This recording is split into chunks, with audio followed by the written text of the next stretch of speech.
Hello everyone, you are watching SP simplified and आज हमारा day 10 जो हमारा डेली शेड्यूल चल रहा है प्रीलिम्स प्लस मेंस का, और आज है 28 फेब। ठीक है, एक बात जान लीजिए, जो कुछ नए लोग मैसेज कर रहे हैं ना कि कैसे how to follow these schedules, तो आप एक काम करो, सबसे पहले दिन की एक वीडियो देख लो शेड्यूल वाली, उससे आपको ये पता चल जाएगा कि हम लोगों की फॉर्मेट क्या है। ठीक है ना, उसके बाद आप कंटिन्यू कर सकते हो जहाँ से, जिस दिन से भी जो आप लोग जुड़े हो उस दिन से आप कंटिन्यू कर सकते हो। ठीक है, कुछ भी यूनिक नहीं है, बस कुछ चैप्टर्स मिस होंगे, वो मैं बाद में रिकवर करा दूंगा, आप मेंशन कर देना। ठीक है, ठीक है। और एक चीज़ और, हम लोग फर्स्ट वीक ऑफ मार्च से वीकली करंट अफेयर को लाएंगे। देखिए, करंट अफेयर सिर्फ करंट अफेयर नहीं होगा, मैं आपको ये बता देता हूँ, करंट अफेयर के साथ एडिशनल स्टैटिक फैक्ट्स होंगे, प्लस जो एडिशनल जो भी आसपास के राउंड टर्म न्यूज़ होंगे वो मैं उसमें डालूंगा। दूसरी चीज़ कि मैं इसको वीकली इसलिए लाऊंगा क्योंकि अगर डेली लाता हूँ तो उसकी क्वालिटी थोड़ी सी डिग्रेड होगी। अगर मैं वीकली लाऊंगा तो उसमें बहुत सारे चीज़ ऐसी डालूंगा जो आपको किसी भी स्टेट पीसीएस के एग्ज़ाम के लिए या फिर आप यूपीएससी के लिए उसको यूज कर सकते हो, बहुत ही ज़्यादा। और ये सिर्फ करंट अफेयर नहीं होगा, मैं आपको पहले बता दे रहा हूँ, इसमें स्टैटिक पोर्शन इतने अच्छे से डालूंगा कि आपको, जैसे मान लीजिए यूएनसी क्लॉज के बारे में कुछ आया तो मैं इसकी पूरी की पूरी इंफॉर्मेशंस को एक जगह सेग्रीगेट करके डाल दूंगा। फिर आपको क्या करना होगा, उस पीडीएफ को सेव करके रखना होगा, आपको बार बार मंथ वाइज बस वो पीडीएफ को देख के जाना होगा, आपको बहुत सारी चीज़ें स्टैटिकली भी बहुत सारा चीज़ आपको समझ में आ जाएगा। ठीक है ना, तो मैं प्लान कर रहा हूँ फर्स्ट वीक ऑफ मार्च से, तो हर दिन क्या होगा, संडे को मैं उसको डालूंगा। ठीक है, चलिए आज के शेड्यूल पे चलते हैं। देखिए, और अगर आपको आपके कुछ फ्रेंड्स हैं, कलीग्स हैं या फिर फैमिली हैं, उनको ऐड कर सकते हो मेरे चैनल पे। अगर आपको लगता है मेरा कंटेंट आपको हेल्प कर रहा है थोड़ा भी, तो ऐड कीजिए। ठीक है, तो आज हम लोग हिस्ट्री वाले शेड्यूल में रखे हैं मॉडर्न इंडियन हिस्ट्री का पार्ट, स्पेक्ट्रम यूनिट 7 और इरा ऑफ मास नेशनलिज्म 1919 से लेके 1939 तक। ठीक है ना, 1919 से लेके 1939 तक का शेड्यूल है हमारा।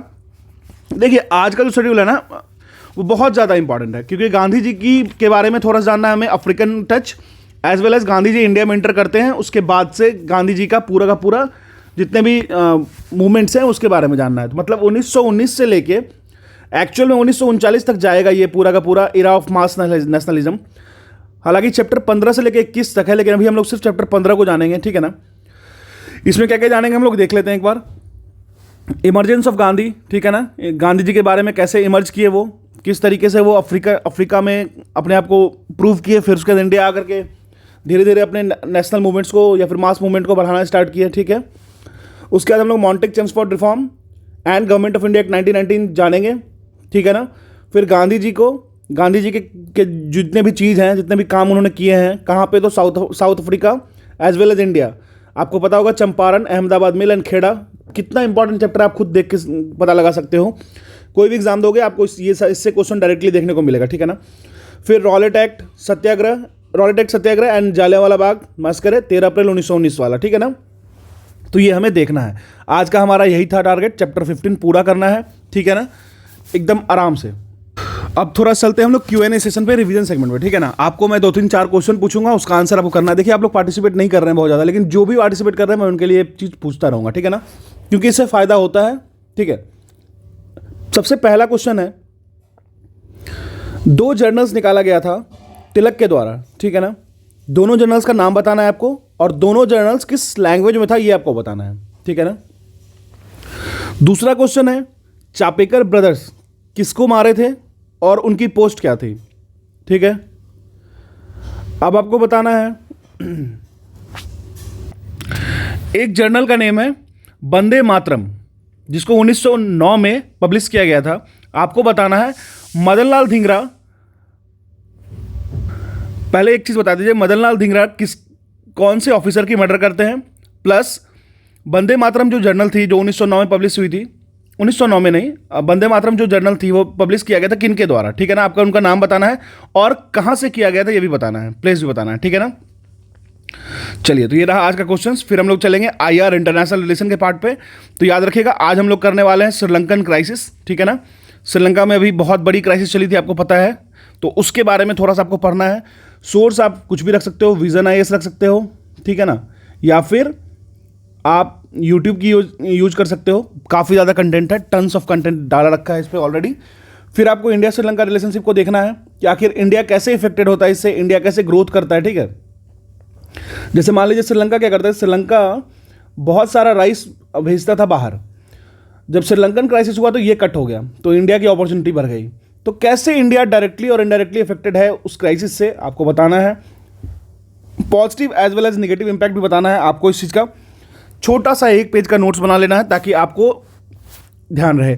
अच्छा, इसी में आपको मैपिंग पार्ट में इंडिया और श्रीलंका के बीच का एरिया, इसको पाक स्ट्रेट एरिया कहते हैं, उसके बीच में बहुत सारी आइलैंड्स हैं। कुछ कुछ इंपॉर्टेंट आइलैंड्स को आप मेंशन कर लेना एक मैप में, उसको डाल लेना, ठीक है। और आज का जो साइंस एंड टेक पोर्शन का मैं रखा हूँ वो है नैनो टेक्नोलॉजी, ठीक है ना। नैनो टेक को रखा हूँ, आप इसको करना। ये हमेशा से एवरग्रीन टॉपिक रहा है, ठीक है ना। ये हमेशा किसी ना किसी एग्जाम में आपको देखने को मिल, तो इसको तो काफ़ी अच्छे से प्रिपेयर कर लेना है और मैं करा भी दूंगा इसको, ठीक है ना। और फिर उसके बाद फिर डेली करंट अफेयर जो हमारा चल रहा है, editorial plus current affair, the Hindu and Indian express. याद रखिएगा नेक्स्ट वीक से हमारा वीकली करंट अफेयर स्टार्ट होगा। वीकली इसलिए करूंगा क्योंकि उसमें कंटेंट अच्छा रखूंगा, स्टैटिक पोर्शन को इंट्रोड्यूस करूंगा, ठीक है। उसके बाद आज एक टॉपिक मैंने जनरल साइंस का इंट्रोड्यूस किया है। इसमें जनरल साइंस वाले टॉपिक में हम लोग करना क्या है, साउंड वाले चैप्टर को देख लेना है फिजिक्स के। याद रखिएगा साउंड वाले चैप्टर को सुन लेना है। लगभग 40 मिनट की वीडियो एक मैं डाल रखा हूँ, अगर आप वहाँ से देखते हो तो ठीक है, 1.5 या 1.75 के स्पीड से सुन लेना, नहीं तो आप घटना चक्र से लगा लेना। एक बार मैं इसलिए जनरल साइंस को इसलिए इंट्रोड्यूस कर रहा हूँ क्योंकि आपकी थोड़ी थोड़ी टच रहेगी तो एक बार बर्डन नहीं पड़ेगा। बहुत लोग ऐसे होंगे जिनकी साइंस बैकग्राउंड नहीं है, उनके लिए ये हेल्पफुल हो जाएगा, ठीक है ना। फिर सीसेट वाले पोर्शन में एक पोर्शन प्रॉफिट एंड लॉस का डाला है, आराम से, बहुत ईजी होगा। अगर नहीं भी ईजी होगा तो आप लग के सीख लेना। अगर आपकी बैकग्राउंड साइंस एंड मैथ नहीं है तो आपको थोड़ा टफ हो सकता है, तो आप इसको लग के सीख लेना, क्योंकि एग्जाम के 10 दिन पहले अगर आप लेके बैठोगे ना तो आपके लिए ट्रबल सम होगा। लेकिन अभी एग्जाम से 3-4 महीने पहले अगर हम लोग उसको एक एक टॉपिक करके इंट्रोड्यूस करें ना तो हमारे लिए आसान हो जाएगा, ठीक है ना। तो ये था हमारा डे 10 का शेड्यूल। अगर आपको कुछ मॉडिफिकेशन करने हैं तो आप मेरे को यहीं पर मैसेज कर सकते हो, ठीक है ना। और अगर आपको कुछ कंसर्न है तो आप मेरे को मेल कर सकते हो @ISPCsimplified@gmail.com पे, ठीक है। चलिए, थैंक यू।